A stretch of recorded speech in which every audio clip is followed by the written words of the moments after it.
अस्सलाम वालेकुम। हो गया लेक्चर 9 स्टार्ट करते हैं FAR 1 का, जो कि कैफ 1 है अब। और से पहले आते हैं लेक्चर 8 की तरफ। जी कैसा रहा ये? कोई नई चीज़ तो नहीं थी? जो क्लास में करवाया था बिल्कुल वैसा सवाल था? ठीक है, तो इसलिए मुझे देखें होमवर्क का सोल्यूशन तो तब दिया जाए जब पहली बार नई चीज़ थी ना, और जा रहे थे घर में सोल्यूशन रख दिया था इसके अंदर ही।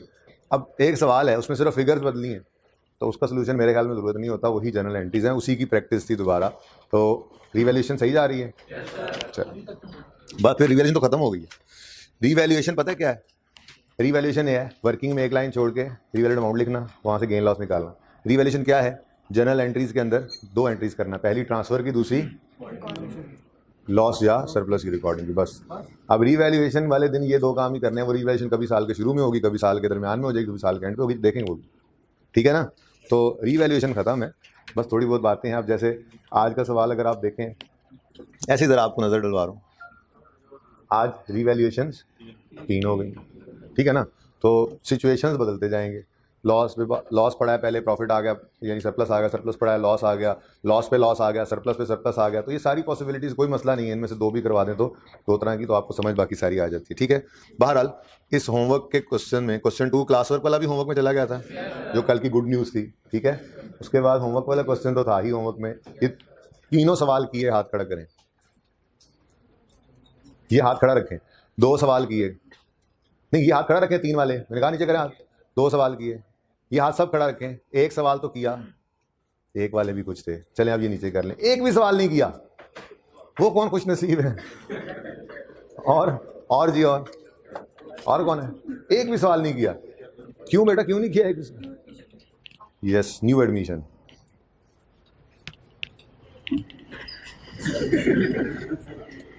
और कोई और जिसने 1 भी सवाल नहीं किया? 1 भी सवाल नहीं किया, कोई नहीं है ऐसा? मुझे लग रहा है तुमने 1 भी सवाल नहीं किया है। हाँ, जो पीछे मुड़ के देख रहे हो, ब्लैक शर्ट, क्या हुआ? किसने पाँव रखा जी? अच्छा ठीक है, अब बैठ जा यार, कैमरे के सामने आ गया तू, बैठ जा, हाथ हिला दे फिर। अच्छा जी, चलें फिर आगे बढ़ते हैं जी। मैंने पूछा सवाल है कोई, तुमने पूछा नहीं? हाँ, cost of an asset is on यकम January 15 is 600, life is 6 years, on यकम January 16 asset is revalued to 4। Question पहले बच्चे का ले लूँ एक, उसके बाद दूसरे का। क्या साथ वाले की शिकायत? सर तंग कर रहा है, ये तो नहीं कहना?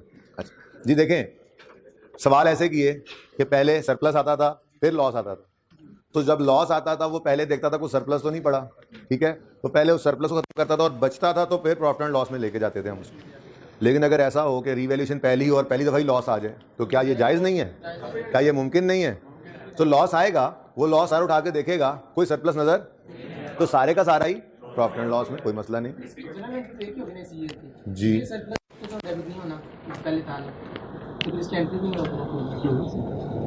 मैं एंट्री ज़बानी बोलता हूँ, आप लोग देखिएगा। यकम January 15 asset debit cash credit 600, depreciation तो बता दो कितनी?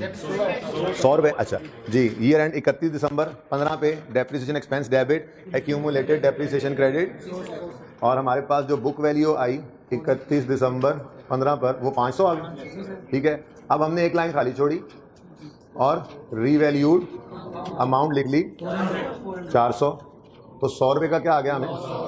लॉस आ गया जी, ठीक है। अब इधर देखो, ये क्या था? यहाँ पे क्या आता था? यहाँ पे क्या आता था? यहाँ पे तो कुछ पड़ा ही नहीं था, सारे का सारा लॉस कहाँ चला गया? ठीक हो गया जी। अब ये यकम जनवरी 16 की एंट्रीज रिवैल्यूएशन की क्या होनी है? पहली एंट्री हुई ट्रांसफर की, एक्यूमुलेटेड टिक करते जाओ ना अपनी एंट्रीज, किया होगा accumulated depreciation debit asset credit 100 रुपये से, यकम जनवरी 16 की पहली एंट्री। और दूसरी एंट्री एसेट क्या हो रहा है? क्रेडिट, और प्रॉफिट एंड लॉस में क्या जा रहा है? लॉस, तो एंट्री बनेगी profit and loss account debit asset credit, ठीक हो गया। फिर आप आए होंगे 31 दिसंबर 16 पर, आपने डेप्शन निकाली होगी 400 की। लाइफ कितनी थी इसमें? पहले कितनी थी? 6 थी। अच्छा, बहुत इंपॉर्टेंट बात थी, ठीक है। देखो, जो बंदा आपके एसेट की वैल्यू लगा रहा है, एसेट को देख के कह रहा है कि ये अब मार्केट में इतने का हो गया है, और साथ ही वो ये कह रहा है जो तुमने सोचा था 6 साल है, टोटल लाइफ, अब उसकी टोटल या रिमेनिंग लाइफ इतनी है, तो क्या उसकी फेयर वैल्यू वाली बात मान लेंगे और उसकी लाइफ वाली बात नहीं मानेंगे? क्या हम जिद करेंगे कि नहीं 6 - 1 करके हमने रिमेनिंग लाइफ 5 ही लेनी है, तुम कौन होते हो इसको 10 कहने वाले? ऐसी बात नहीं है, ठीक है। तो ये बात याद रखना। इसको यूं करेंगे आप अंडरलाइन, इसको लगाएंगे ऐसे स्टार, और स्टार लगा के आप अपने पास ये उसूल लिख लेंगे कि अगर रीवैल्यूएशन के दिन रिमेनिंग लाइफ हमें दे दी जाए, तो इधर ही है, अगर रीवैल्यूएशन के दिन, यानी रिवैल्यूअर ही हमें रिमेनिंग लाइफ बता दे, ठीक है, यानी अगर रिवैल्यूएशन के दिन रिमेनिंग लाइफ सवाल में गिवन हो तो फिर उसी रिमेनिंग लाइफ को यूज करना है, तो फिर उसी रिमेनिंग लाइफ को यूज करेंगे, खुद से निकालने नहीं बैठ जाना।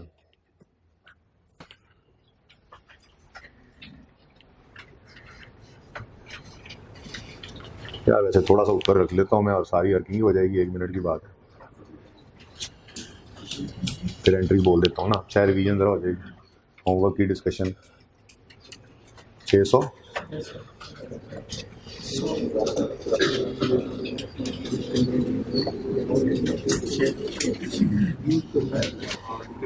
बातें मत करो आपस में जी।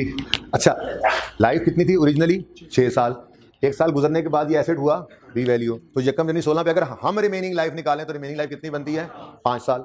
लेकिन सवाल ने क्या कहा? ऑन यकम January 16 asset is revalued at 400 with remaining life of 10 साल। मतलब जिसने आपके एसेट की वैल्यू लगाई उसने साथ ही उसकी रिमेनिंग लाइफ भी बता दी। तो बिल्कुल चेंज इन एस्टीमेट की तरह से ही है ये, और काम कर ही ऐसा रहे होते हैं कि चेंज इन एस्टीमेट वाली अकाउंटिंग हो रही है, तो रिवैल्यूएशन के साथ ही ये वाली रिमेनिंग लाइफ ले लेंगे। अब जब वो कह रहा है 10 साल इस एसेट में चलना है, तो हमने इस 400 को फिर 5 पे डेप्रीशिएट नहीं करना बल्कि 10 पे डेप्रीशिएट करना है, लाइफ चेंज हो जाती है, ठीक है, कोई मसला नहीं। बात समझ गए हो? तो अगर कभी सवाल के अंदर रिमेनिंग लाइफ खुद कैलकुलेट कर दे तो फिर जिद मार के ना बैठ जाना, रिमेनिंग लाइफ तो ये बनती है। लॉजिक क्या है इसके पीछे? जिसने आपका एसेट रिवैल्यू किया है उसने उसकी हालत देख के उसकी लाइफ भी रिवाइज कर दी। वो कम भी कर सकता था, रिमेनिंग 5 से भी कम, वो कहता 3 साल रह गई है तो 3 लेते, वो कह रहा है 10 साल हो गई है तो 10 ले लेंगे, और अगर वो खामोश होता तो हम खुद निकालते तो फिर वो 5 ही होती। याद रहेगी ये बात? तो 40 आ गया, और अगला काम आपको पता ही है, +10, ये बच गया 360, और ये बच गया -90, सवारी 90 ना 90, स्पीड 190। पास नेसेसरी जनरल एंट्रीज लिखा हुआ है सिर्फ, तो आप इसको ऐड कर लें थोड़ा सा रिक्वायरमेंट मेरी तरफ से, for the years ended 31 December 15 and 16, ठीक है। इन 2 साल की एंट्रीज हैं, लिख लो ना मेरी तरफ से रिक्वायरमेंट में। अब मैं एंट्रीज बोल रहा हूँ, जिन अच्छे मेरे पास होने वाले बच्चों ने ये होमवर्क किया हुआ है घर बैठे उन्होंने भी, अब वो इसको टिक कर लें, क्योंकि ये सवाल तो बिल्कुल ऐसा सवाल था, ये भी बिल्कुल ऐसा सवाल था, इसलिए कोई चेंज नहीं थी, तो वो तो आप इसका डिस्कस नहीं कर रहा। इसकी एंट्रीज बोल रहा हूँ, वैसे तो एंट्रीज इसकी भी सेम ही है, बात तो सिर्फ ये वाली थी समझने की, ये 10, ठीक है। बहरहाल अब चूंकि सवाल लिख दिया, वर्किंग सामने आ गया, तो मैं एंट्रीज बोलता हूँ। यकम January 15 asset debit cash credit 600, ठीक होते जाएगा ना, एंट्री ठीक करते जाएंगे। दूसरी एंट्री 31 दिसंबर 15 depreciation debit accumulated depreciation credit 100 से, फिर 15 खत्म हुआ, ये बुक वैल्यू ये आई हुई है। अब 16 का साल शुरू हुआ, यकम जनवरी 16 पे रिवैल्यूएशन हो रही है, इधर देखो सारे, accumulated depreciation debit asset credit, ये कौन सी एंट्री है? यहां पे नजर नहीं आती, लेकिन एंट्री लाजमी है, भूलना नहीं है, ठीक है। Accumulated depreciation debit asset credit 100 से, फिर रीवैल्यूएशन पे लॉस आ गया है तो profit and loss account debit asset credit 100 रुपए से, फिर आया 31 दिसंबर 16 पे इस 40 की एंट्री बनी, depreciation expense debit accumulated depreciation credit 40 से, और इसकी एंट्री बनी नहीं बनी, इसकी एंट्री नहीं करनी, आज प्रूव कर लेते हैं, ठीक है, सही है, ओके। लेकिन ये +10 भी करना जरूरी है, ये भी आज वाले सवाल में मुझे याद कराना कि ये +10 क्यों किया, जरा प्रूव कर दें, तो मैं आज कर दूंगा, ठीक है, सही है। और कोई सवाल में मसला? ये 10 वाला मसला ही था, ये कोई मसला था। आज वाला लेक्चर शुरू करते हैं। फिर क्लास वर्क में आपके सवाल है, क्लास वर्क में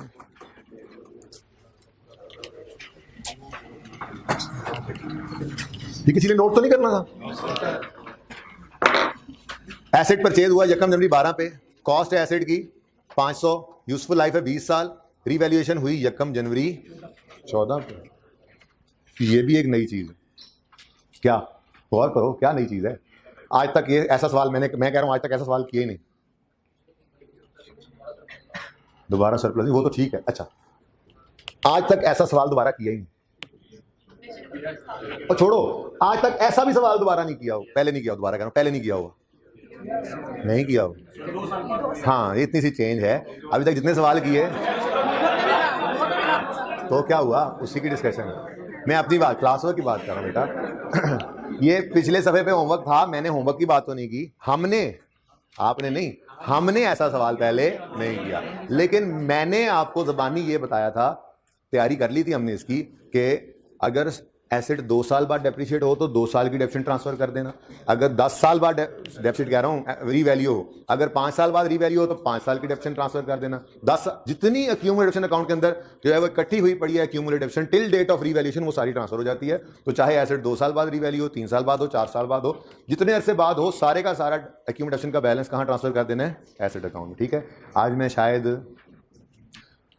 लेजर ना बनाऊँ, ठीक है, इजाज़त है मुझे, जनरल एंट्रीज और वर्किंग कर दूं, कोई मसला तो नहीं है।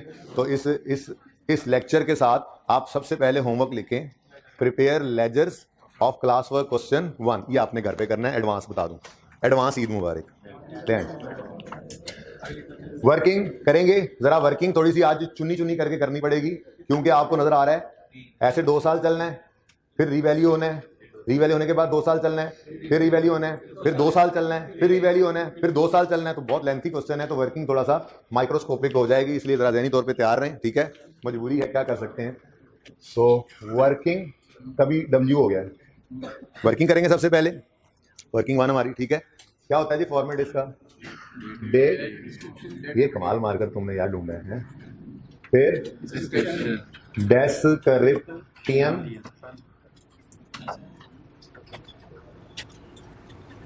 उसके बाद एसिड, आज तो एसिड ही है, चलो उन्होंने एसिड का नाम 2 दिन सवालों में लिखा, सवाल लिखने वालों ने, सो उन्होंने कहा इन्होंने नहीं एसिड बिल्डिंग कहना था, एसिड ही लिख देना है ना, एसिड परचेज नाम जी, काफी एसिड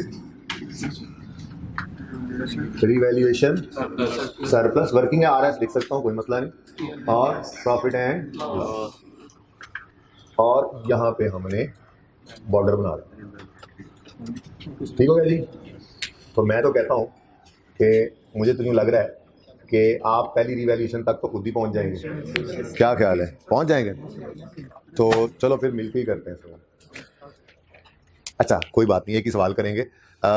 यकम जनवरी 12 को ये एसेट खरीदा है, 31 दिसंबर 12 इसकी ज़िंदगी में आएगा, 31 दिसंबर 13 आएगा, फिर यकम जनवरी 14 तीसरे साल में रीवैल्यू होगा, फिर 31 दिसंबर 14 आएगा। तो चूंकि लेजर तो आपने घर बनाने हैं, तो वर्किंग और जर्नल एंट्री में तो ऐसे कर लेनी है आपने, टाइम तो लगना ही कोई नहीं है। आप लोगों के पास 3 मिनट हैं, 31 दिसंबर 14 तक पहुंच के सवाल को रोक दें, स्टार्ट हो जाएं, आपका वक्त शुरू हो चुका है। शाबाश, इस सवाल भी रखें जी, जो काम आपको आता है वो तो पहले करें ना आप, फिर मुझे करवा दीजिएगा। तैयारी नकद ही होनी चाहिए ना क्लास में।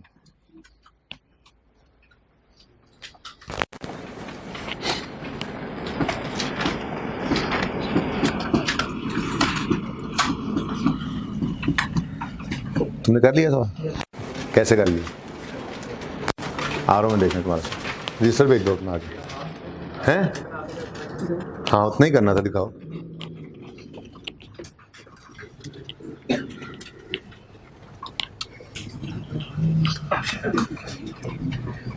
जनरल एंट्रीज कहाँ? जनरल एंट्रीज भी करनी है, पहला सफा वर्किंग के लिए छोड़, दूसरे से जनरल एंट्रीज शुरू कर दो।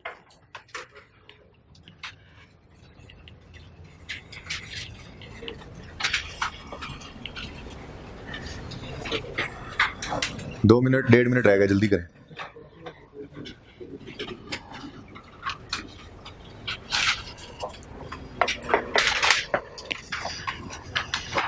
आप उधर रखें जी, मैं जरा तैयारी कर लेता हूँ।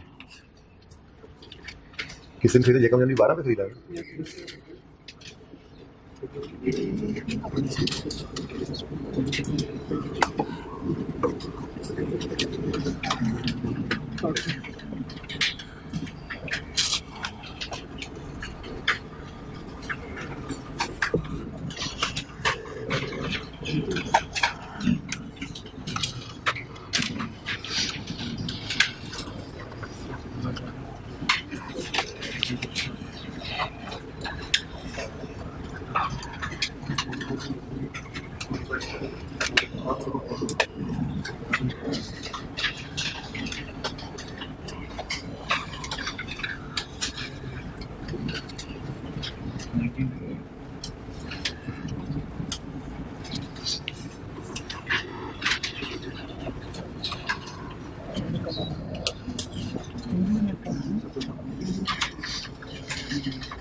अगर रिक्वायरमेंट में जर्नल एंट्रीज है तो शॉर्ट फॉर्म नहीं लिख सकते, लेकिन फिलहाल क्लास में करते हुए आप लिख लें। चलें, पर्चे में रिक्वायरमेंट जनरल एंट्री हो तो डेप एक्ट डेप तो ये लिखने की जरूरत नहीं है, पूरा लिखना पड़ेगा। अच्छा जी, नेक्स्ट।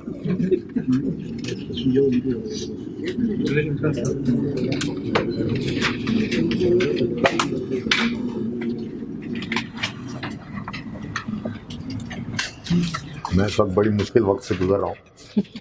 मुझे ये बोर्ड के ऊपर मेरी चाहत आपको पता है नहीं होती कुछ मिटाना इस वक्त, तो साथ साथ में वो आप लोग करें ना, मैं वेला खड़ा हूँ, मैं तो कर लूँगी।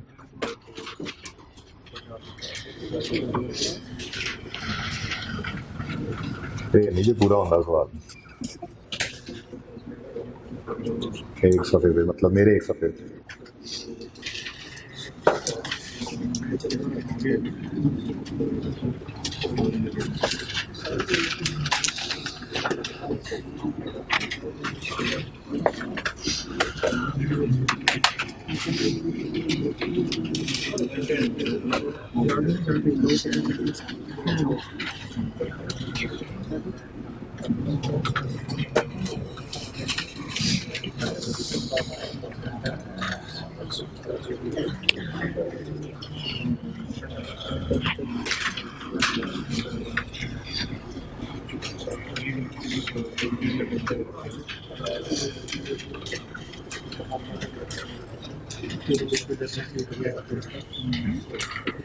कोई ऐसा बच्चा है जिसने कर लिया यहाँ तक क्वेश्चन जनरल? कितने बच्चे हैं?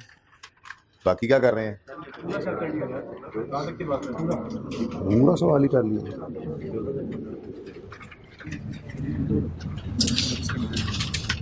लो जी, मेरा भी मुश्किल हल होती नजर आ रही है किसी हद तक, सवाल पूरा होता नजर आ रहा है मुझे।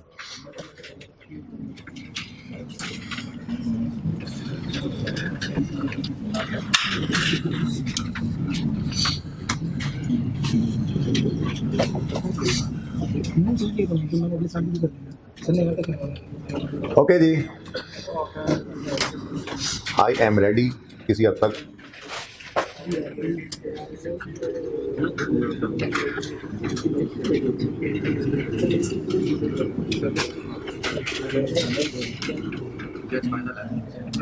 किसका फाइनल है?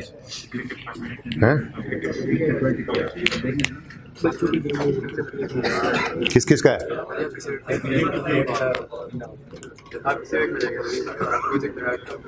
अच्छा जी, शुरू करें सवाल। ये मैंने ज़रा मुश्किल काम कर लिया है, एक सफ़े पे मैंने इसको कोशिश करके मैनेज करना था, तकरीबन हो ही गया। ऐसे शुरू करते हैं सवाल। जनरल एंट्रीज तो फिर खुली जगह करते जाएंगे। कितने साल की जनरल एंट्रीज बनेंगी? मैं सोच रहा हूँ वर्किंग जब पूरी हो जाए, जगह खत्म हो, तो हम मिटा के आगे इस तरह से तरतीब से चलाएं। आज थोड़ा सा कंपैरिजन में चीज़ों को देख लें, ठीक है ना? तो मैं 1 साल की एंट्रीज एक कॉलम में करूँगा, फिर अगले में, फिर अगले में, फिर अगले में, ठीक है ना? चलें। अच्छा जी, सबसे पहले 1 जनवरी 12 पे एसेट खरीदा, कितने का? 500 का, ठीक है जी। उसके बाद इसकी यूजफुल लाइफ कितनी थी?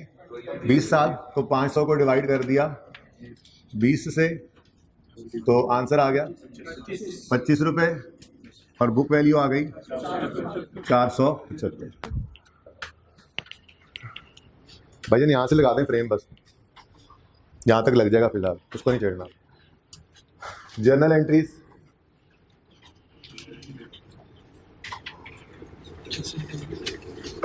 For the year ended 31 December 12।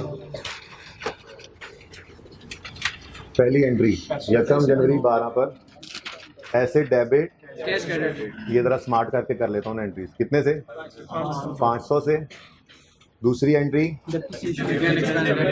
31 December 12 पर depreciation expense debit, accumulated depreciation credit 25 से। भाई सबको नजर आ रही है ये एंट्रीज? मसला तो नहीं हो रहा देखने में? अच्छा,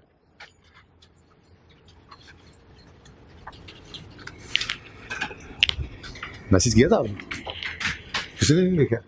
अच्छा, ले जी, पहले साल की एंट्रीज खत्म हो गई, लेजर तो आपने घर पे बनाना, ठीक हो गया। दूसरा साल आया, for the year ended 31 December 2013। Purchase की एंट्री करेंगे, परचेज की एंट्री, तो ये एंट्री तो नहीं होगी, कंपैरिजन में आज लेके चल रहे हैं, ठीक है ना, दोनों साल। अगली एंट्री क्या होगी? 31 दिसंबर 13 पर depreciation expense debit, accumulated depreciation again. मतलब इधर देखो, मतलब अगले साल फॉर्मूला लिखने की भी जरूरत नहीं है, स्ट्रेट लाइन मेथड है, हर साल डेप्रीसिएशन ने बराबर होना है, तो फिर अगेन 25 लिख दो, कोई चेंज नहीं आया। तो ये कितने पे आ गई बुक वैल्यू? 450, ठीक है। तो ये सूरत हाल है जी हमारी 2 साल गुजरने पर, ठीक है जी।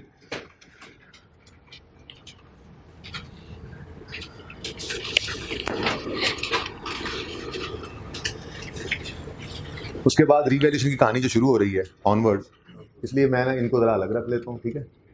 ये 2 साल की एंट्रीज, फिर यहाँ पे मैं तीसरे चौथे पाँचवें की यहाँ से कर, जगह भी बच जाएगी, ठीक है। अब हमारी कहानी शुरू होगी फॉर द ईयर एंडेड 31 दिसंबर 14। तैयार है जी? ओके, अच्छा जी, अभी तक तो सवाल इंट्रो वाला चल रहा था। अब FR1 स्टार्ट हुई जो 2 दिन पहले हुई थी स्टार्ट, ठीक है। यकम जनवरी 14 वाले साल में, यकम जनवरी 14 पे क्या हो रहा है? एसेट रीवैल्यू होकर 800 पे चला गया, ठीक है। तो वर्किंग में क्या किया करते हैं?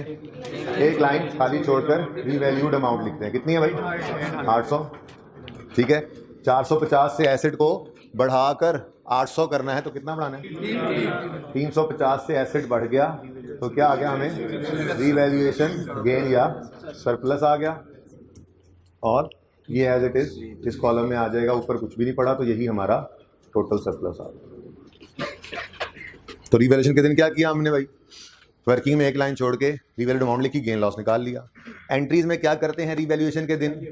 2 एंट्रीज करते हैं रीवैल्यूएशन की, 2 ही एंट्रीज हैं, पहली ट्रांसफर की, दूसरी सरप्लस या लॉस की रिकॉर्डिंग की, ठीक है। तो यकम जनवरी 14 पहली एंट्री ट्रांसफर की, बोलें। एक्यूमुलेटेड डेप्रीसिएशन डेबिट और एसेट क्रेडिट 25 से।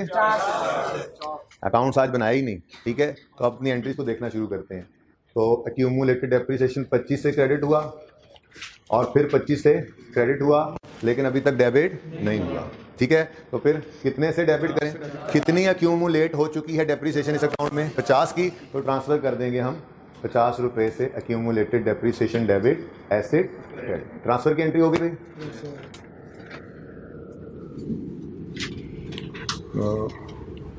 थोड़ा सा और भाई वो अलग कर लिया 2 साल, उसमें कुछ था नहीं, सिंपल, ठीक है ना, वो अलग कर दिया। यहाँ पे कंपैरिजन में हम लेकर चल सकेंगे, ठीक है जी।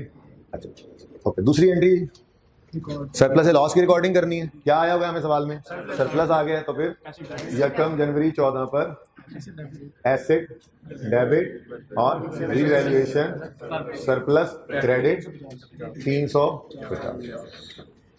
ठीक हो गया जी। तो रीवैल्यूएशन की 2 ही एंट्रीज हैं, लेकिन चूंकि कभी लॉस भी आ जाना है और मैंने कंपैरिजन में लेके चलना, जगह ज़रा थोड़ी सी छोड़ी, ओके, थोड़ी सी और से। अच्छा, कोई मसला यहाँ तक? आगे बढ़ें। अब एसेट हो गया है रीवैल्यू, ठीक है। तो रीवैल्यूड एसेट को हमने रिमेनिंग लाइफ पे डेप्रिशिएट करना, और रिमेनिंग लाइफ किस दिन निकालनी है? रीवैल्यूएशन के दिन खड़े होकर, यानी यकम जनवरी 14 पे। अब एसेट किस दिन खरीदा था?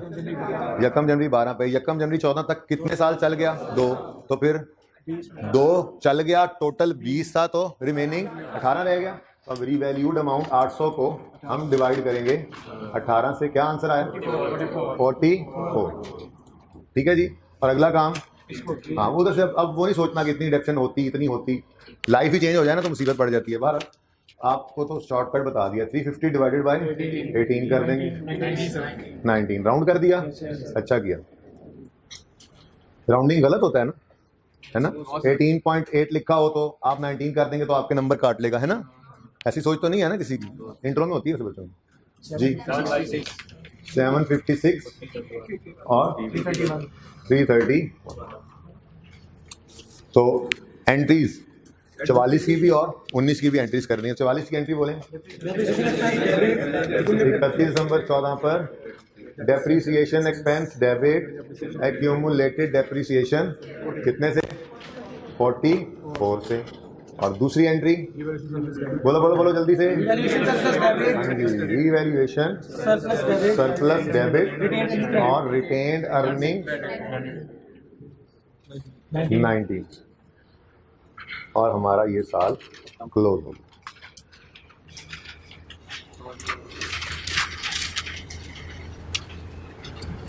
कंपैरिजन में लेकर चलेंगे, अब हर साल की एंट्रीज देखते रहेंगे क्या फर्क आता है, ठीक है ना। बहुत जरूरी था इस तरह चलना, तो सवाल भी इवन मुझे बंद करना पड़ा तो मैं बंद कर दूंगा, ठीक है ना। ऐसे ही चलेंगे यहाँ पे 15, 16, 17, 18 जहाँ तक चला, ठीक है। यहाँ तक सब ठीक थे, बिल्कुल यही था। चलें आगे। अच्छा जी, अब 15 में कुछ नहीं हुआ, ठीक है। तो फिर 15 के अंदर क्योंकि मेथड तो स्ट्रेट लाइन ही है ना, तो दोबारा फॉर्मूला लिखेंगे।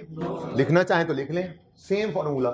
लिखना चाहें तो 800/18 350। ये मैंने आपकी तसल्ली के लिए लिखा, कोई लिखे तो बिल्कुल सेम फार्मूला लिखे, क्योंकि कोई एस्टीमेट में चेंज अगर आगे कुछ भी ना होता तो 18 साल तक यही फार्मूला हर साल लगता चला जाता, ठीक है जी सर।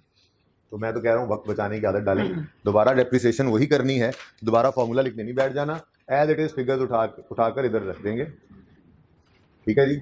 बताएं 712 और 300। ये 712 नजर आ रहा था बच्चों को, अब तो आ ही रहा होगा जी। तो फिर 2015 वाला साल जो है उसमें सिर्फ 2 एंट्रीज आएंगी, 31 दिसंबर 15। इसको थोड़ी जगह पे भी कर सकते हैं मैनेज जी। पहली एंट्री होगी नहीं, दूसरी एंट्री होगी नहीं।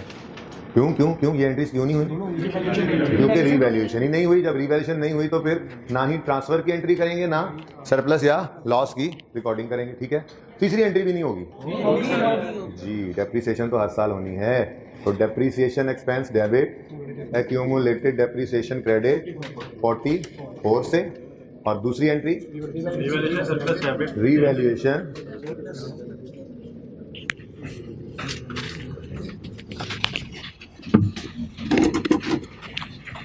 लग रहा है इनमें से कुछ चल जाए,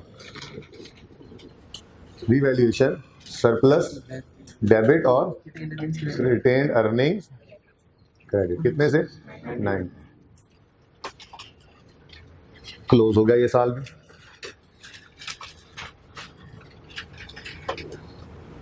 ठीक हो गया, तो मसला यहाँ तक। अब 16 का साल आया तो क्या हुआ, फिर रीवैल्यूएशन हो रही है। अगली रीवैल्यूएशन हो गई 1 जनवरी 2016 पर एसेट हमारा आ गया है 250, ठीक है। तो 1 जनवरी 16 वर्किंग में क्या करोगे, रेपिटेशन है ना, रेपिटेशन। अब रिवैल्यूएशन कहा था आपको आ गई है, ठीक है जी। एक लाइन खाली छोड़ दी और रिवैल्यूड अमाउंट लिखी कितनी 250। तो 712 वाला एसेट गिर के कितने पे आ गया 200, तो कितना कम हुआ 462 का क्या आ गया हमें रीवैल्यूएशन लॉस। कोई नहीं जी, खुशियां आई थी तो गम भी आने ही थे। अब इन गमों ने पहले देखा कि इस एसेट की ज़िंदगी में कोई खुशियां तो नहीं है, पहले वो सारी खुशियों को खा गए, ठीक है। 312 की खुशियां नील हो गई, गम फिर भी बच गए। वो कितने हैं 150। ये 150 का गम प्रॉफिट एंड लॉस अकाउंट में चला। ठीक हो गया जी। तो for the year ended 31 December 16 जी, रिवैल्यूएशन हो रही है, बोलो। तो फिर क्या करेंगे एंट्रीज में, ट्रांसफर भी करेंगे और सरप्लस लॉस की रिकॉर्डिंग भी करेंगे, ठीक है। पिछले साल क्यों नहीं हुई ये दोनों एंट्रीज, तो रिवैल्यूएशन होगी तो ये एंट्रीज होंगी ना, इसलिए कंपैरिजन में लेके चल रहा हूँ, ठीक है जी। बोलो बोलो बोलो एंट्री, उधर से देख के नहीं, दिमाग से सोच के। Accumulated depreciation debit asset credit कितने से 25 से 50 से 100 से 88 से। अच्छा चलो चेक कर लेते हैं ना, ये तो तरीका सीखना, चेक कर लेते हैं शुरू से देखा। एक्यूमुलेशन 25 से क्रेडिट हुआ, फिर 25 से क्रेडिट हुआ और 50 से, लो जी कहानी खत्म, 0 हो गया। आगे बढ़े, फिर 44 से क्रेडिट हुआ, फिर 44 से क्रेडिट हुआ, लेकिन अभी डेबिट। तो अक्यूमुलेटेड डेप्रिसिएशन अकाउंट के अंदर कितनी डेप्रिसिएशन अक्यूमुलेट हुई पड़ी है? 88 की। तो फिर 88 से अक्यूमुलेटेड डेप्रिसिएशन अकाउंट डेबिट कर दिया आपने और एसेट अकाउंट क्रेडिट कर दिया। ट्रांसफर की एंट्री आ गई। पिछले साल नहीं थी, रिवैल्यूएशन नहीं। ठीक है, नेक्स्ट सरप्लस आया या लॉस आया? लॉस में एसेट क्रेडिट हो रहा है, सरप्लस कम कम डेबिट हो रहा है, और प्रॉफिट एंड लॉस भी डेबिट हो रहा है। ठीक है, तो इसी की तरतीब से लिख लिया करें यार, अगर एंट्री याद नहीं हो रही आपको, इस तरह याद नहीं हो रही, surplus debit, profit and loss debit, asset credit नहीं याद हो रहा, कोई बात नहीं। वर्किंग को देखो, एसेट क्या हो रहा है? कम यानी क्रेडिट, पहले इसको लिख लो, एसेट क्रेडिट कितने से? 462। आगे बढ़ो, सरप्लस क्या हो गया? 312 से डेबिट, तो रिवैल्यूएशन सरप्लस डेबिट 312 से, और बकाया जो बैलेंस बचा था वो कहाँ फेंका था? तो यार ऐसे लिख लो अगर मसला हो रहा है। ठीक है, ये क्या हुआ जी? ये हमने रिवैल्यूएशन पर आने वाले लॉस को रिकॉर्ड किया 1 जनवरी 16। सही है ना, कंपैरिजन सही? ठीक है ना, रिवैल्यूएशन थी तो 2 एंट्रीज हुई, अगले साल रिवैल्यूएशन नहीं थी तो ये दोनों एंट्रीज नहीं हुई। फिर इसलिए 2 साल वाला सवाल बनाया, और मुझे शौक है इतना लंबा सवाल करने। ठीक है, फिर जब रिवैल्यूएशन आई तो ये दोनों एंट्रीज आ गई। ठीक हो गया, सही है। तो इससे साबित हुआ कि रिवैल्यूएशन की कितनी एंट्रीज हैं? 2। और रिवैल्यूएशन किसी भी दिन कर लो, ये 2 एंट्रीज ही होंगी। ठीक है ना, मिड ऑफ द ईयर हो, ईयर एंड हो, देखेंगे सवालों में। अच्छा, अब आया 31 दिसंबर 16। हमने इस 250 को डेप्रीशिएट करना है, लेकिन करना किस पे? रिमेनिंग लाइफ पे। और रिमेनिंग लाइफ निकालेंगे 1 जनवरी 14 पे, लेटेस्ट रिवैल्यूड अमाउंट पे, लेटेस्ट रिवैल्यूएशन की डेट पे। अब 1 जनवरी 16 पे खड़े होकर रिमेनिंग लाइफ निकालनी है। हमने एसेट खरीदा किस दिन था? 1 जनवरी 12 पे। तो 1 जनवरी 16 तक कितने साल गुजर गए? 4, 12, 13, 14, 15 गुजर गए ना, और 1 जनवरी 16 आया खड़ा है, तो 4 साल गुजर गए। लाइफ थी 20 साल, 4 साल गुजरने के बाद कितने रह गई? 16, तो डिवाइडेड बाय 16, और एज इट इज यही हशर 150 के साथ कर दो। ये कितना आ गया? 16, और ये प्लस 9। ठीक है जी, तो बुक वैल्यू 234 और ये 141 नेगेटिव। चलें, तो 16 की एंट्री पास करवा दें जी मुझे। 31 दिसंबर 16 पर डेप्रीसिएशन एक्सपेंस डेबिट और एक्यूमुलेटेड डेप्रीसिएशन 16 से। दूसरी एंट्री करवा दो, नो ऑफ 9। ठीक है ना, इसको प्रूव करेंगे आज इंशाल्लाह। ठीक है, तो और कोई एंट्री हमने इस 9 की कोई एंट्री हमने इसको प्रूव करेंगे आज इंशाल्लाह। क्या क्या पॉजिटिव क्यों लिखा है? क्योंकि ये नेगेटिव है ना, इसको कम करने के लिए पॉजिटिव ही करना पड़ेगा ना। अगर नेगेटिव लिखोगे तो और बढ़ जाएगा। ठीक है ना, तो हमने जैसे सरप्लस को आहिस्ता आहिस्ता कम किया था, इस वर्किंग में उस लॉस को भी कम कर रहे हैं। ठीक है, क्यों करना जरूरी है जब एंट्री नहीं करनी, तो ये प्रूव करते हैं, इसी वर्किंग में इंशाल्लाह करेंगे। ठीक है, इसी सवाल के अंदर कर लेंगे ये दोनों बातें। एंट्री क्यों नहीं होनी ये भी सीख लेंगे, और ये करना क्यों जरूरी है जब एंट्री नहीं करनी, ये भी इसी सवाल में इंशाल्लाह सीख के ही आगे जाएंगे। ओके, सही है? ओके, उसके बाद भाई 2017 आता है, गुजारा करेंगे ना यहाँ तक, तो ताकि फिर 18 की रिवैल्यूएशन की डिटेल देख के फिर सवाल बंद कर दूंगा मैं। ठीक है ना, तो फॉर द ईयर एंडेड 31 दिसंबर 17 जी, तो पहली एंट्री करेंगे ना। क्यों? 17 में कोई रिवैल्यूएशन नहीं हुई, 18 में जाके हो रही, तो पहली एंट्री नहीं हुई, दूसरी एंट्री भी नहीं हुई, तीसरी एंट्री, तो पहले डेप्रिसिएशन निकालोगे तो फिर ही एंट्री करोगे ना। तो इधर आप आए और आपने यहाँ पे कहा क्या जरूरत है दोबारा लिखने की, ये तो सबसे आसान 16 और जमा 9 जी, 200 खैर यार, एंड वालों को पता ही नहीं लगता, ऑनलाइन वालों को 218 और 132 नेगेटिव। तो 16 की एंट्री करेंगे, बोलो बोलो बोलो। Depreciation expense debit, accumulated depreciation credit कितने से? 16 से, और प्लस 9 की नो एंट्री। ठीक है, ये लिखना नहीं है पर्चे में, बस एंट्री नहीं करनी, बस एंट्री करेंगे, गला खत्म। ठीक है जी, ये हमारा 17 भी क्लोज हो गया।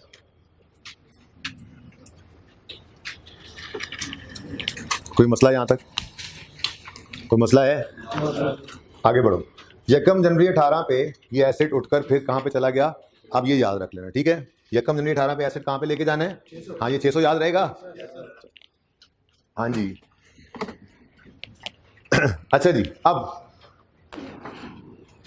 आ गया जनाब 18 का साल।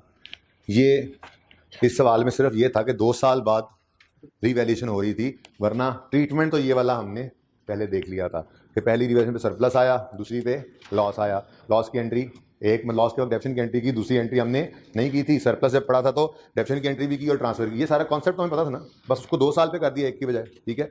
अब आज की नई बात यहाँ से शुरू होगी, ठीक है। यकम जनवरी 18 पर एसेट दोबारा रीवैल्यू होकर कहाँ पे चला गया? 600, ठीक है। तो क्या करेंगे वर्किंग में? एक लाइन खाली छोड़ेंगे, रीवैल्यूड अमाउंट लिख देंगे। कितनी है? 600, ठीक है जी। अब 218 से एसेट उठ के फिर कहाँ चला गया? बढ़ के 600 पे। कितना? 382 का हमें क्या आ गया? रीवैल्यूएशन सरप्लस 382 ट्यू बोलते हैं ना, मुझे याद आ जाता था जी। अब भाई सरप्लस आ गया, तो सरप्लस भी वही हरकत करेगा फिर। अब जब खुशियां आई हैं तो पहले वो देखेंगी इस एसेट की जिंदगी में कोई गम तो नहीं बचे पड़े, तो जो बचे खुचे गम होंगे पहले वो खुशियां उनको खा जाएंगी। यानी 282 में से 132 तो इधर यूज करके इसको कर देना है 0। ये हो गए गम 0। खुशियां फिर भी जिंदगी है ना, कभी खुशियां आती है कभी गम आते हैं, ठीक है। तो ये चलता रहता है निज़ाम, परेशान नहीं होना। गमों में सब्र करना है, खुशियों में शुक्र करना है, ठीक है। हाँ जी, गम ज्यादा आते हैं यार, कोई बात नहीं जी। 250 का सरप्लस आने लग गया हमारे साथ, ठीक हो गया जी। तो रिवैल्यूएशन हुई है, कोई फर्क पड़ा है? अब ये उसूल कहीं भी लग सकता है ना। पहली बार लॉस आया था, फिर सरप्लस आ गया, ये उसूल देखनी है हमने। सरप्लस पे सरप्लस आ जाए ऐड कर देंगे, लॉस पे लॉस आ जाए उसको ऐड कर देंगे। भाई सही है, लॉस आया पहले सरप्लस पड़ा है वो पहले सरप्लस को कहेगा, सरप्लस आया पहले लॉस पड़ा है वो पहले लॉस को कहेगा। समझ आ गई सारी बात? मुश्किल तो नहीं है, अकाउंटिंग है ही नहीं मुश्किल यार। ये प्लस 132 है प्लस। अच्छा जी, तो आ गए हम 31 दिसंबर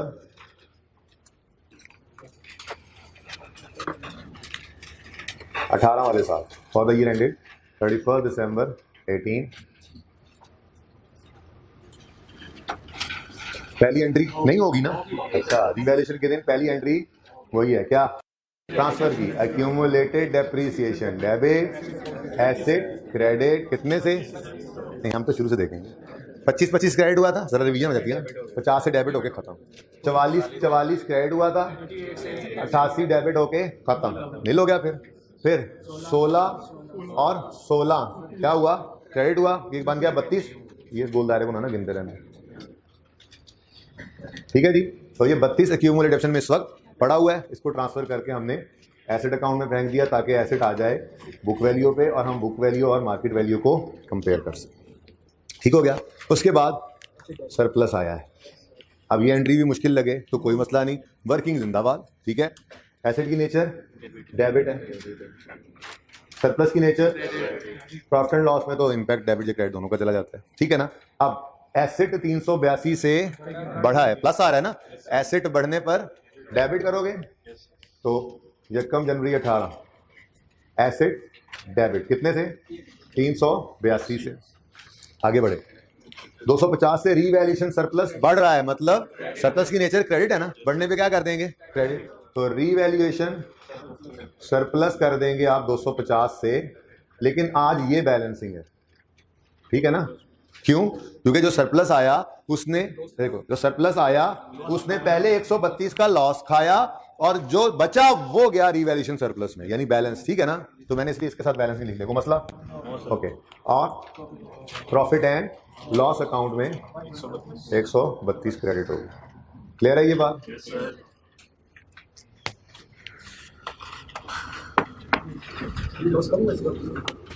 जी इसकी बात कर रहे हो?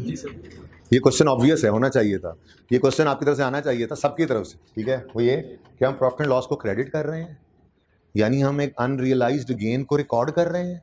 भैया नजर आ रहा है जी? हम ये यहाँ तक नजर आ रहा है, यहाँ तक अच्छा रुक जाओ यार जी। भाई देखो मसला समझ आया क्या मैं कह रहा हूँ? प्रॉफिट एंड लॉस क्रेडिट हो रहा है मतलब एक गेन रिकॉर्ड हो रहा है। मतलब कहने का ये है कि हम अनरियलाइज्ड गेन को प्रॉफिट एंड लॉस में लेके जा रहे हैं। अनरियलाइज्ड गेन क्यों? रिवैल्यूएशन वाला गेन तो अनरियलाइज्ड ही होता है ना, तो हम अनरियलाइज्ड गेन को प्रॉफिट एंड लॉस में लेकर जा रहे हैं। ये तो प्रूडेंस की वायलेशन नहीं हो गई? और है ना क्वेश्चन, क्या गेन रिवैल्यूएशन वाला गेन प्रॉफिट एंड लॉस में जा सकता है? और बोलो अब रिवैल्यूएशन गेन आया या नहीं आया इस दफा? तो हम गेन को प्रॉफिट एंड लॉस में ले गए, ये तो गड़बड़ नहीं है।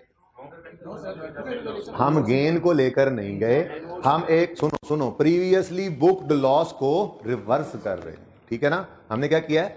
हमने प्रीवियसली एक लॉस जो बुक किया था सिर्फ उसको रिवर्स किया है, उसके रिवर्सल से आगे नहीं जाएंगे। हमने गेन रिकॉर्ड नहीं किया।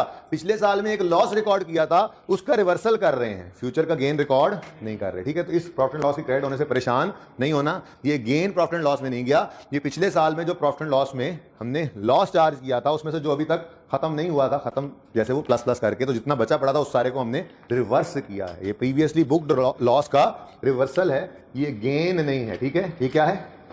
Reversal of previously booked loss. अच्छा ऐसे बच्चों के बच्चे कहते हैं यार साढ़े से सवाल आना होता कोई नहीं, हमें मुसीबत साढ़े गले पा देंगे, है ना? ये कहते होगे ना आप लोग, कुछ बच्चों के देर में था ये सवाल। क्लियर है ये बात? अच्छा जी वापस आते हैं अब डेप्रिसिएशन की तरफ।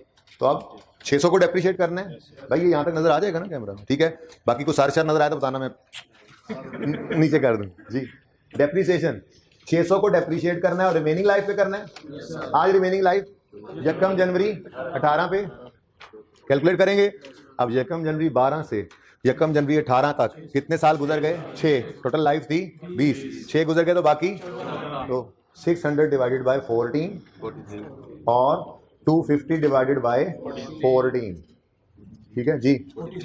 43 और 18 जी, 557 और 23, तो 43 की एंट्री बताएं। 31 दिसंबर 18 पर depreciation expense debit, accumulated depreciation credit 43 से, और दूसरी एंट्री होगी कि नो एंट्री? हाँ सरप्लस है ये, इसमें इंक्रीमेंटल डेप्रिसिएशन वाला मसला होना है। अपवर्ड की वजह से इंक्रीमेंटल डेप्रिसिएशन चार्ज हुई पड़ी है, ये डिस्कशन तो हुई है ना, ठीक है? तो हमने क्या करना है भाई? सरप्लस की ट्रांसफर की एंट्री बताओ, सरप्लस की ट्रांसफर की एंट्री जी। रीवैल्यूएशन सरप्लस डेबिट,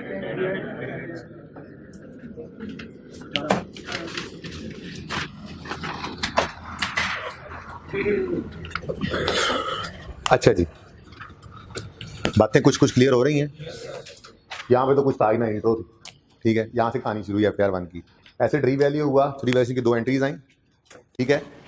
जब रीवैल्यू नहीं हुआ तो ये एंट्रीज, लेकिन एसेट यूज हो रहा है तो डेप्रिशिएट तो होना था। अगले साल फिर रीवैल्यूएशन हुई तो ये 2 एंट्रीज आई, अगले साल रीवैल्यू नहीं हुआ तो एंट्रीज, फिर रीवैल्यू हुआ तो इसका मतलब ये है रीवैल्यूएशन की 2 एंट्रीज, ठीक है? रीवैल्यूएशन की 2 एंट्रीज कौन कौन सी हैं? पहली ट्रांसफर की, दूसरी सरप्लस लॉस की रिकॉर्डिंग की, ठीक हो गया? एक तो हमें ये नतीजा हमने यहाँ से अखज़ किया। दूसरी इंपॉर्टेंट बात अगर आप गौर करें तो वो क्या है? 11, 12 और 13 तो इंट्रो था ना, ठीक है? 14 के साल में देखो 31 दिसंबर यकम जनवरी 14 से देख लिया करो। 14 के साल में देखो तो आपको रीवैल्यूएशन सरप्लस का बैलेंस नजर आ रहा है 350 आ रहा है नजर। जब रीवैल्यूएशन का बैलेंस नजर आया 14 में तो डेप्रिसिएशन की 1 एंट्री नहीं हुई, 2 एंट्रीज हुई, ठीक है? और सही है, एक डेप्रिसिएशन एक्सपेंस की और दूसरी इंक्रीमेंटल डेप्रिसिएशन की ट्रांसफर की रिटेन अर्निंग हुई, जिसको हमने कहा था कि reversal of artificial decrease in profit, ठीक है ना? तो जिस साल में सरप्लस है नजर आ रहा है 350 का सरप्लस, उस साल में डेप्रिसिएशन की 2 एंट्रीज। 15 में आए सरप्लस नजर आ रहा है, अभी भी नजर आ रहा है, तो 15 में देखो डेप्रिसिएशन की 2 एंट्रीज, ठीक है? अब आए हम 16 में, तो 16 में सरप्लस 0 हो गया और लॉस नजर आने लग गया। अब जब 16 के साल की एंट्रीज देखते हैं तो डेप्रिसिएशन की एक ही एंट्री नजर आती है, दूसरी एंट्री नजर। अगले साल आते हैं तो अगले साल में भी अभी लॉस ही पड़ा है, तो अगले साल भी डेप्रिसिएशन की एक ही एंट्री आती है, दूसरी एंट्री नहीं आती। फिर हम आते हैं 18 में, और 18 में फिर से सरप्लस आ जाता है, और जैसे ही सरप्लस आता है डेप्रिसिएशन की एंट्रीज फिर 2 हो जाती हैं। तो यहाँ से हम एक सादा सा उसूल बना के रख सकते हैं कि जब भी कभी, अभी बाद में लिखना, पहले सुन तो लो, बनने तो उसूल, ठीक है। कि जब भी सरप्लस नजर आया करेगा, यानी जिस साल में सरप्लस नजर आएगा या पड़ा होगा उस साल में डेप्रिसिएशन की 2 एंट्रीज हुआ करेंगी, ठीक है। और जिस साल में लॉस पड़ा होगा या लॉस नजर आया करेगा उस साल में डेप्रिसिएशन की 1 ही एंट्री हुआ करेगी, ठीक है ना। क्यों नहीं करते एंट्री, वो तो भी प्रूव करना है ना, तो फिलहाल इसको लिख लो अपने पास, पर्चा पास करने के लिए तो लिख लो ना बात। लिखे जी, जिस साल में रीवैल्यूएशन सरप्लस नजर आएगा, इसे देखना जरा, मेरा मकसद कहने का क्या है। सरप्लस नजर आ रहा है, सरप्लस नजर आ रहा है, सरप्लस नजर नहीं आ रहा, ये मतलब है, ठीक है ना। सरप्लस नजर आ रहा है, बोलो सरप्लस नजर आ रहा है। अब सरप्लस नजर, ये मैं कह रहा हूं, तो जिस साल में सरप्लस नजर आ रहा होगा, इस वर्किंग में सरप्लस आपके पास बैलेंस पड़ा है, उस साल में डेप्रिसिएशन की 2 एंट्रीज। लॉस नजर आ रहे हैं, बोलो ये सरप्लस तो नहीं है ना, लॉस नजर आ रहा है। एक एसेट के बारे में, एक ही एसेट हो तो उसके बारे में या सरप्लस होता है लॉस होता है, दोनों एक दफा, तो एक वक्त में दोनों चीज तो नहीं आ सकती, ठीक है। लॉस नजर आ रहे हैं, लॉस नजर आ रहे हैं, लॉस नजर नहीं आ रहा। जब जब लॉस नजर आता रहेगा तब तक डेप्रिसिएशन की 1 एंट्री, जब जब सरप्लस नजर आएगा तो डेप्रिसिएशन की 2 एंट्रीज, पहली नॉर्मल डेप्रिसिएशन, दूसरा इंक्रीमेंटल की ट्रांसफर। तो क्या लिखवा रहा था, हाँ, जिस साल में रीवैल्यूएशन सरप्लस नजर आ रहा होगा उस साल डेप्रिसिएशन की 2 एंट्रीज करेंगे। 2 एंट्रीज का मतलब समझ आ रहा है ना, एक डेप्रिसिएशन नॉर्मल वाली, दूसरा इंक्रीमेंटल की ट्रांसफर, ठीक है। तो जिस साल में रीवैल्यूएशन सरप्लस नजर आ रहा होगा उस साल डेप्रिसिएशन की 2 एंट्रीज करेंगे, फुल स्टॉप के बाद आगे लिखें। और जिस साल में रीवैल्यूएशन लॉस नजर आएगा, और जिस साल में रीवैल्यूएशन लॉस नजर आएगा या लॉस नजर आ रहा होगा, जैसे लिख रहे थे वैसे कंटिन्यू कर लो। और जिस साल में रीवैल्यूएशन लॉस नजर आ रहा होगा उस साल में डेप्रिसिएशन की 1 ही एंट्री करेंगे, ठीक है जी। प्रूवन, बोलो।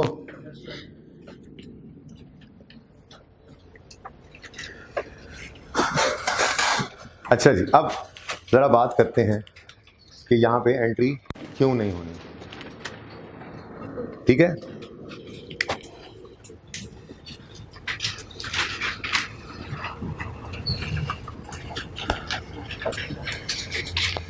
इसकी बात हो रही, ठीक है। हमने क्या कहा था, इसकी नो एंट्री। क्यों नो एंट्री, इसको प्रूव कर लेते हैं। वैसे किताबों में ये प्रूफ शुरू को नहीं किया होता, बस लिखा होता है नहीं करनी एंट्री, ठीक है ना, लेकिन चलो कर लेते हैं।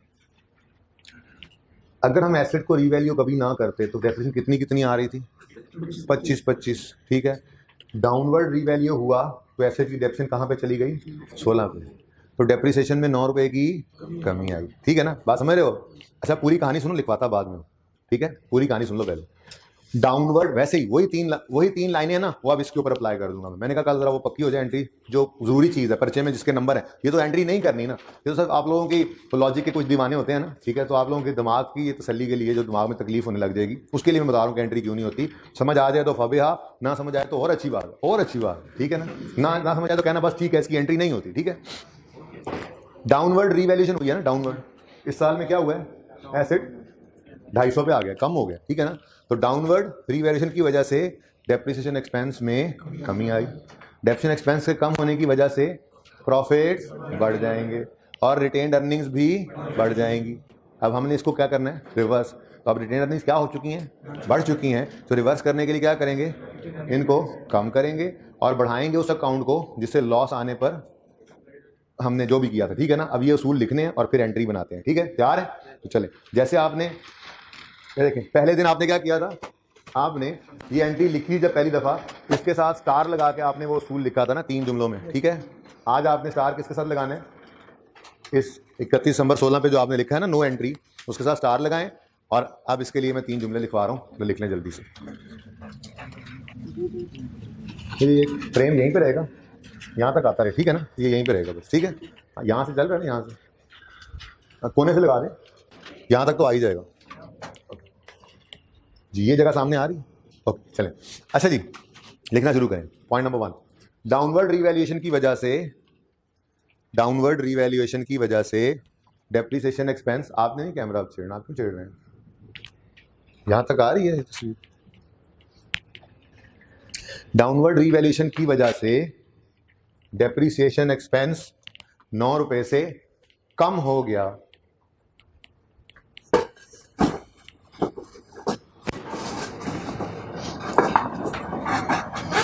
जी, डाउनवर्ड रीवैल्यूएशन की वजह से डेप्रिसिएशन एक्सपेंस 9 रुपए से कम हो गया। नजर आ रहा है ना कम होता है, ठीक है, सही है, फुल स्टॉप। अगला पॉइंट नंबर 2, डेप्रिसिएशन एक्सपेंस के कम होने की वजह से प्रॉफिट बढ़ गया।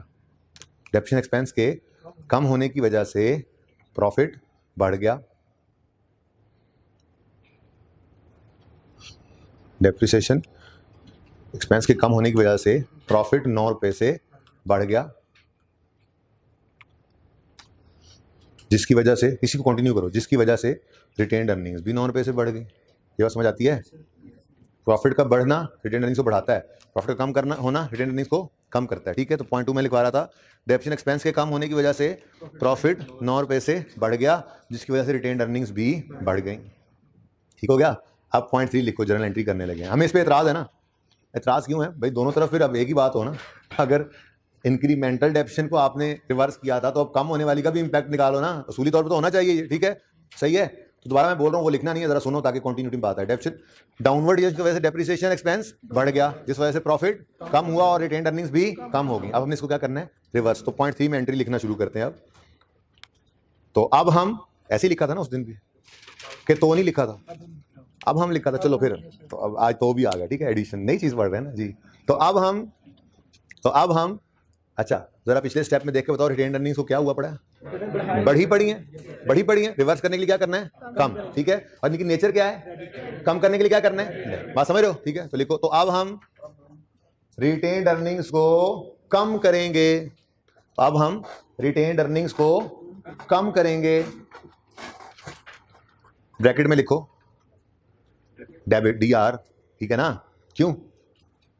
रिटेन्ड अर्निंग्स की नेचर क्या है? क्रेडिट। तो इनको कम करने के लिए क्या करना पड़ेगा?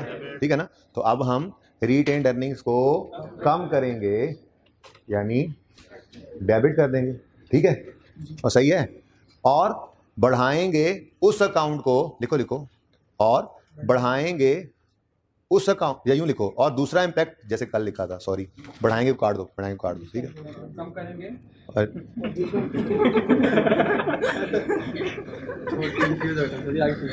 मैं दोबारा बोल रहा हूँ, सब सुनो, एंट्री लिख रहे हैं जी। तो अब हम, ये कोई हंसने की बात नहीं वैसे, तो अब हम रिटेन्ड अर्निंग्स को कम करेंगे, यानी डेबिट, और दूसरा इंपैक्ट उस अकाउंट को डालेंगे, दूसरा क्रेडिट निकलना है ना, और दूसरा इंपैक्ट उस अकाउंट पे डाल देंगे, और दूसरा इंपैक्ट उस अकाउंट पर डाल देंगे जिसे लॉस आने पर हिट किया था, उसको अब क्या करना? दूसरा इंपैक्ट देना। जरा रुक के जरा मेरी बात सुनो। लॉस आने पर हमने किस अकाउंट को हिट किया था? प्रॉफिट एंड लॉस को, यानी दूसरा इंपैक्ट अब किसको दे दो? जरा एक मिनट देख लेना प्लीज, अभी लिखना नहीं, ठीक है। प्रॉफिट एंड लॉस अकाउंट को क्या कर दो? क्रेडिट। अब मुझे बताओ, प्रॉफिट एंड लॉस क्रेडिट होने का मतलब अल्टीमेटली क्या है? Retained earnings. हाँ, प्रॉफिट एंड लॉस मतलब प्रॉफिट बढ़ गया, मतलब अल्टीमेटली रिटेन्ड अर्निंग्स ही बढ़ गई ना। इसका मतलब मैं तो ये कह रहा हूं कि रिटेन्ड अर्निंग्स को कम कर लो और रिटेन्ड अर्निंग्स को ही बढ़ा लो। फिर बात सुनो, तीसरा पॉइंट मैं दोबारा बोल रहा हूं, अगर ध्यान से सुनना, लिख चुके हो आप लोग, ठीक है। मजीद जो लिखना होगा मैं बता देता हूं, ध्यान से सुनो सब। डाउनवर्ड रीवैल्यूएशन की वजह से डेप्रिसिएशन एक्सपेंस 9 रुपए से कम हुआ, जिस वजह से प्रॉफिट भी कम हो, प्रॉफिट बढ़ गया, और प्रॉफिट के बढ़ने की वजह से रिटेन्ड अर्निंग्स भी 9 से बढ़ गई। अब पॉइंट 3, अब हम रिटेन्ड अर्निंग्स को कम करेंगे, यानी डेबिट, और दूसरा इंपैक्ट डालेंगे उस अकाउंट पर जिसे लॉस आने पर हमने हिट किया था। तो लॉस आने पर किसको हिट किया था? यानी हम प्रॉफिट एंड लॉस अकाउंट को क्या कर देंगे? Credit. Profit and loss credit होने का मतलब अल्टीमेटली क्या है? रिटेन्ड अर्निंग्स का क्रेडिट होना। तो इसका मतलब रिटेन्ड अर्निंग्स 9 से डेबिट करके रिटेन्ड अर्निंग्स ही 9 से क्रेडिट कर रहे हो, तो क्या इस एंट्री करने की जरूरत है? तो ये डिस्कशन कहीं नहीं मिलती किताबों के अंदर। बस एक बार आप ऐसा कर लें आज के लेक्चर में कि ये एंट्री ऐसे लिख के इसको काट दें, उसके बाद जिंदगी के लिए याद रख लेना। किसी को समझ आई है या नहीं आई है, बस मैंने इसके बाद अब इससे बात नहीं करनी, ठीक है ना। किताबों के अंदर ये एंट्री नहीं मिलती, बस इतनी सी बात है कि इस पे एंट्री नहीं करनी। इसके पीछे लॉजिक क्या है वो मैंने आपके साथ शेयर कर दी है, ठीक है। लॉजिक कितने बच्चों को समझ आ गई है? जिनको नहीं आई वो अच्छे बच्चे हैं, ठीक है ना। वो सिर्फ ये याद रखेंगे, जो 2-4 को नहीं आई वो अच्छे बच्चे हैं। क्यों? क्योंकि वो ये बात याद रखेंगे कि जिस साल में लॉस है, सर ने कहा उसमें दूसरी एंट्री प्रूव तो हो गया ना, ठीक है। तो प्रूव करने एक बार लिख लें ये एंट्री जिंदगी में बस, और लिख के काट दें। उसके बाद जब कभी लॉस वाला साल होगा तो आपने दूसरी एंट्री पास। वर्किंग में क्यों करते हैं ये भी मेरा उधार है, ये मैं अब इस तरफ आता हूं इसके बाद, अगर ये बात क्लियर हो गई है तो ठीक है, सही है। तो आखिरी बार फिर सुन लो, डाउनवर्ड रिवैल्यूएशन की वजह से डेप्ट एक्सपेंस 9 रुपए से कम हुआ तो प्रॉफिट 9 से बढ़ गया, और रिटेन्ड अर्निंग्स भी 9 से बढ़ गई। अब हम रिटेन्ड अर्निंग्स को कम करेंगे यानी डेबिट, और दूसरा इंपैक्ट उस अकाउंट को देंगे जिसे लॉस आने पर हिट किया था, आगे लिख लो वहां पे, यानी profit and loss account, bracket में लिखो रिटेन्ड अर्निंग्स, प्रॉफिट एंड, हाँ, और उस अकाउंट को दूसरा इंपैक्ट उस अकाउंट को देंगे, दूसरा इंपैक्ट उस अकाउंट पर डाल देंगे जिसे लॉस आने पर हिट किया था, यानी profit and loss account, bracket में लिख लो रिटेन्ड अर्निंग्स, मतलब तो एक ही है ना, ठीक है। यानी हम रिटेन्ड अर्निंग्स को, अभी देखो लिख लिया ना, यानी रिटेन्ड अर्निंग्स को डेबिट करेंगे और रिटेन्ड अर्निंग्स को ही क्रेडिट, तो भाई क्या जरूरत है फिर इस एंट्री की करने की, ठीक है। तो ये थी लॉजिक, पर्चे में लिख के मत काटना, पर्चे में बस इसकी एंट्री नहीं करनी, किताबों में आपको बस इसकी एंट्री नहीं नजर आएगी, ठीक है। आईके सोल्यूशन में भी इसकी एंट्री, एक लॉस वाले साल में सिर्फ एक ही एंट्री होगी, दूसरी की जगह भी खाली नहीं होगी, जगह खाली छोड़कर उन्होंने क्रॉस लगाया है, नो एंट्री, बस नहीं करते एंट्री, ठीक है। क्लियर है ये बात? वो बेटा देखते हैं ना, अब ये जो कट्टे खुले हुए हैं इनको तो पहले बांध लें। अच्छा जी, अब पिक्चर ले लेना तुम, पिक्चर में कुछ मिटा नहीं रहा। अगर जर्नल एंट्री नहीं करनी तो फिर फायदा क्या है इस +9 का? इसको नहीं लिखते, जान चुराए। तो ये जरूरी है या नहीं, इसको प्रूव करने के लिए थोड़ा सा ध्यान आपका चाहिए मुझे। रीवैल्यूएशन ना एक मॉडल है, ठीक है, आप तो कर लेते हैं, ठीक है, लेकिन इससे कोई असल में हमारी एसेट खरीदा हुआ था उसकी कॉस्ट पे कोई फर्क तो नहीं पड़ता ना, ये तो हमारी अकाउंटिंग है, ठीक है। अब मैं इस सवाल को ही अज्यूम करता हूं कि मैंने इस सवाल में रीवैल्यूएशन मॉडल को यूज नहीं किया बल्कि कॉस्ट मॉडल को फॉलो किया इसी सवाल में। तो वो इंट्रो याद है, इंट्रो 1 जनवरी 12 पे हमने एसेट खरीदा 500 का, 31 दिसंबर 12 पर स्लाइस कितनी थी 500 बटा 20 किया। बड़े ध्यान से देखो, बात आसान है। अच्छा, प्रूफ करने को भी याद नहीं रखना, प्रूव अगेन, इस +9 को भी प्रूफ क्यों कर रहा हूं, एंट्री भी प्रूफ की, अल्टीमेटली क्या बना, बस एंट्री नहीं करनी, ठीक है। अब अगली तकलीफ, एंट्री नहीं करनी तो +9 लिख क्यों रहे हैं, ये एक बार प्रूफ कर दूंगा कि लिखना जरूरी है, समझ आ जाएगी बात की लिखना जरूरी था, लॉजिक थी। अब इस लॉजिक को दफा करो, भूल जाओ, बस ये याद रखना कि वर्किंग में लाजमी लिखेंगे और एंट्री नहीं करेंगे, पर्चा पास हो जाएगा इससे, ठीक है जी। 25 475 ये बीवी, 31 दिसंबर अंग्रेजी वाली, डेप्रीसिएशन 25 450। पहली रिवैल्यूएशन किस दिन हुई है? 14, ठीक, अच्छा चले, इसको मतलब रुक के चेक करना है, हर जगह पे चेक लगाते जाएंगे। इसका मतलब क्या है, 1 जनवरी 14 भी है, ठीक है, सही है। अच्छा, अब इस दिन ये एसेट की आ रही है बुक वैल्यू, ठीक है, रीवैल्यूएशन मॉडल नहीं यूज कर रहे, ठीक है, और हम इस एसेट को बेचने गए, क्या करने गए जी, बेचने गए। तो हमें मार्केट में पहली रिवैल्यूएशन कितने पे हुई थी, 800 पे हुई थी ना, ये 800, हमें मार्केट में इसके कितने रुपए मिलेंगे, ये तो हमने बेचा नहीं था ना, मॉडल चेंज किया था। लेकिन अगर हम रिवैल्यूएशन मॉडल पे ना चल रहे होते और दरअसल हम 1 जनवरी 14 पे इस एसेट को बेचने जाते मार्केट में, तो मार्केट वैल्यू है ना रिवैल्यूड अमाउंट, हमें मार्केट से कितने मिलते, 800। इधर देखो, सेल करते तो सेल प्रोसीड्स क्या मिलती, 800, तो फिर गेन या लॉस, बोलो गेन या लॉस, गेन, कितना गेन आता, 350 का गेन आता, चेक कर लो गेन कितना नजर आया हमें, यहां तक हम सही जा रहे हैं, ठीक है। चलें आगे, 31 दिसंबर 14 डेप्रीसिएशन वही 25 425, फिर 31 दिसंबर 15 डेप्रीसिएशन वही 25 और एसेट आ गया 400 पे, ठीक है। अगर हम इस एसेट को इस दिन बेचने चले जाएं मार्केट में, ठीक है, क्या आई थी सवाल असल में बंद हो गया ना, मुझे बार बार लाना पड़ रहा है, ठीक, सवाल में लिखो ना रिवैल्यूएशन अमाउंट इस दिन, तो 1 जनवरी 16 पे कितनी, अगर हम इस एसेट को 31 दिसंबर 15 या यकम जनवरी 16 पे बेचने जाएं तो हमें सेल प्रोसीड मार्केट वैल्यू इसकी कितनी है? तो सेल हमें मार्केट वैल्यू ही मिलेगी ना, जाएंगे बाजार में तो कितने का बिकेगा? तो लॉस सरप्लस 400 वाली चीज 250 की बिकी तो 150 का क्या आ गया? लॉस।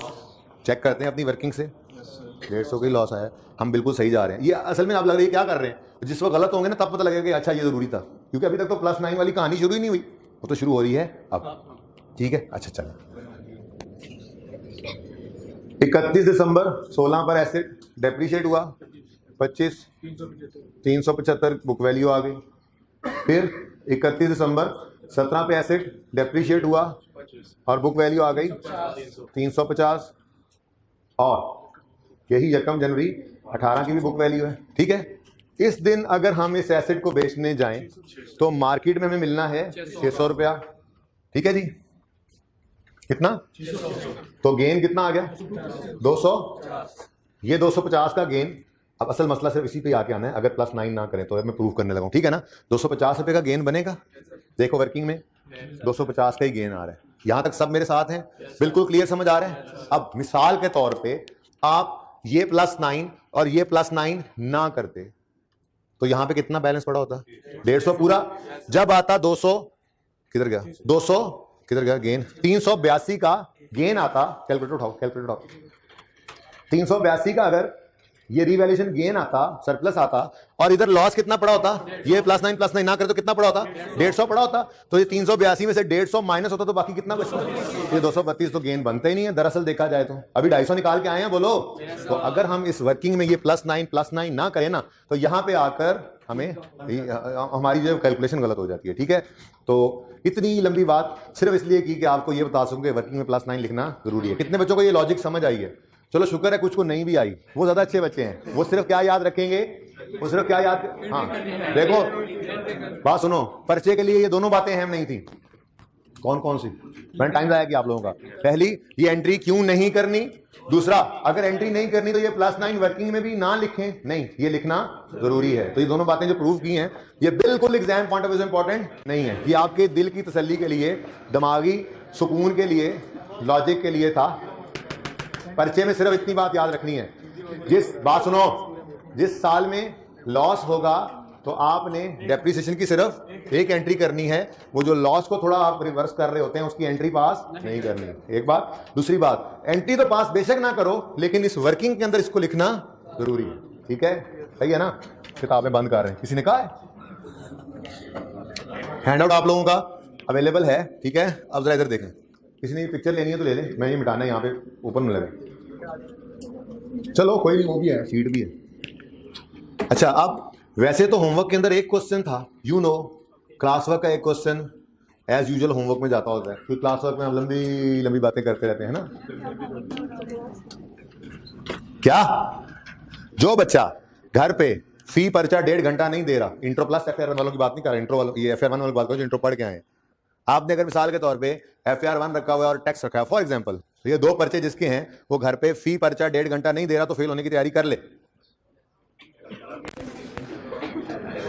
आपने जितने पर्चे रखे हुए हैं उनको 1.5 घंटे से मल्टीप्लाई करें, घर पे क्लासेस के अलावा आप इतना टाइम दे रहे हैं तो आप इंशाल्लाह पास हो जाएंगे। पर्चे 4 हैं, पर्चे 3 हैं, जितने भी पर्चे हैं। ठीक है, अब मेरा होमवर्क कभी भी ऐसा नहीं होगा वीकेंड के अलावा कि जो घंटा सवा से ऊपर चला जाए, क्योंकि मेरा तो ये मानना है कि सारे पर्चे पास करने जरूरी हैं। ठीक है ना, और सही है। तो इधर देखें, ये क्वेश्चन हमने कर लिया है। ठीक है, बल्कि इसमें नहीं क्या कुछ कर लिया है। क्वेश्चन नंबर 2 सुनो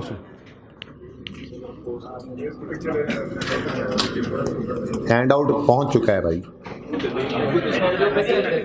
हाँ तो लेने ही है उन्होंने। सुनो एसेट पर सुन तो लो यार, फिर इसमें खींचते ना। एसेट परचेज ऑन यकम जुलाई 8, कॉस्ट है 600, यूजफुल लाइफ है 30 साल। इट इज रीवैल्यूड ऑन यकम जुलाई 22। यकम जुलाई 8 को आया और चलते चलते चलते कई साल चलने के बाद वो यकम जुलाई 22 को रीवैल्यू हुआ है। रीवैल्यू हुआ है यकम जुलाई 22 को जाके। ठीक है, और एंट्रीज हमसे मांग ली हैं सिर्फ 30 जून 2023 वाले साल की। ठीक है, तो ये सवाल आप लोग 10 मिनट में करोगे, लेकिन मेरा मानना तो ये है कि 2 मिनट से ज़्यादा का सवाल नहीं है। थोड़ा गौर फिक्र कर लेना। वैसे मैंने नकल करवा दी, माजरत करवानी नहीं चाहिए थी। ये क्लास के लिए रखा था कि 5 मिनट दूंगा और फिर कहूँगा क्या कर रहे हो, 1 मिनट में सवाल हो जाना है। ओके, अच्छा अगली बात। और बस ठीक है, एक दूसरे को ना बताओ, एक दूसरे को ना बताओ, पर्चे में और कवर में अकेले अकेले जाना है, ठीक है। सेकंड क्वेश्चन है पास पेपर का, कैफ 5 का, ऑटम 14 में आया था, शेजार टेक्सटाइल। इसके अंदर भी 3 रिवैल्यूएशंस हैं, ठीक है, और वो रिवैल्यूएशन एक साल बाद है, तो इतनी तफसीली वर्किंग भी नहीं करनी पड़ेगी, ठीक है। फर्क सिर्फ ये पड़ गया कि सवाल में ये एंड 30 जून पे चला गया, तो इससे परेशान नहीं होना, ठीक है। तो आज के लिए इतना ही जी, जिंदगी रही तो कल मुलाकात होगी, तब तक के लिए अल्लाह हाफिज़, अस्सलाम।